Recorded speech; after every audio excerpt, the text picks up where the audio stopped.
16 सोमवारची संपूर्ण कथा. नमस्कार भक्तांनो, आज आपण ऐकणार आहोत 16 सोमवार व्रताची अत्यंत पवित्र आणि चमत्कारिक कथा. श्रद्धा, संयम आणि भोळ्या शंकरावर विश्वास ठेवायला शिकवणारी आहे. ही कथा पूर्ण ऐका. ओम नमः शिवाय. सोमवारची कथा खूप वर्षापूर्वीची गोष्ट आहे. एका छोट्या गावात एक गरीब ब्राह्मण कुटुंब राहत होतं. त्या घरात पती, पत्नी आणि त्यांचा एक लहान मुलगा होता. घरात पैसा नव्हता, अन्न कमी होतं, पण घरात भक्ती भरपूर होती. ती स्त्री अत्यंत श्रद्धाळू होती. दर सोमवार ती पहाटे उठायची, स्नान करायची आणि भगवान शंकराची मनोभावे पूजा करायची. उपवास करून शिवलिंगावर पाणी, बेलपत्र अर्पण करायची आणि म्हणायची, हे भोळ्या शंकरा, माझं आयुष्य तुझ्याच हाती आहे. काळ पुढे गेला. एक दिवस अचानक तिच्या पतीचा आजाराने मृत्यू झाला. घरात दुःख, दारिद्र्य आणि निराशा यांचा अंधार पसरला. गावातील लोक म्हणाले, आता पूजा करून काय फायदा? पण ती स्त्री शांतपणे म्हणायची, शंकरावरचा विश्वास मी कधीच सोडणार नाही. एकदा श्रावण महिन्यातील सोमवार आला. घरात धान्य नव्हतं, पूजेसाठी पाणीही नव्हतं.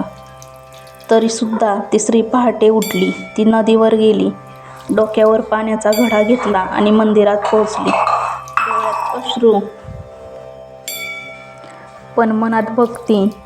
तिने शिवलिंगावर पाणी अर्पण करत म्हटलं, हे महादेवा, माझ्याकडे काहीच नाही, पण माझी श्रद्धा खरी आहे. त्या दिवशी तिने उपाशीपोटी संपूर्ण सोमवारचं व्रत केलं. त्या रात्री तिला स्वप्न पडलं. भगवान शंकर प्रकट झाले. जटांमधून गंगा वाहत होती, कपाळावर चंद्र शोभत होता. शंकर म्हणाले, हे भक्ता, तुझी श्रद्धा अढळ आहे. मी तुझ्या संयमाची परीक्षा घेतली.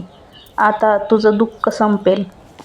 सकाळी ती जागी झाली. मन शांत होतं, चेहऱ्यावर समाधान होतं. दुसऱ्याच दिवशी गावातील राजाला तिच्या प्रामाणिकपणाची माहिती मिळाली. राजाने तिला राजवाड्यात सन्मानाने काम दिलं. हळूहळू तिचं आयुष्य बदललं. तिचा मुलगा मोठा झाला, विद्वान बनला, चांगल्या पदावर पोहोचला. दारिद्र्य गेलं, घरात सुख समृद्धी आली. पण त्या स्त्रीने सोमवार व्रत कधीच सोडलं नाही. सोमवार व्रत हे केवळ उपवास नाही, ते श्रद्धा, संयम आणि विश्वासाचं प्रतीक आहे. जो भक्त मनापासून भगवान शंकराची पूजा करतो, त्याच्या आयुष्यातील संकट नक्की दूर होतात. भोळा शंकर भक्तांना कधीच उपाशी ठेवत नाही. जर तुम्हाला जीवनात अडचणी असतील तर दर सोमवार व्रत करा. हर हर महादेव.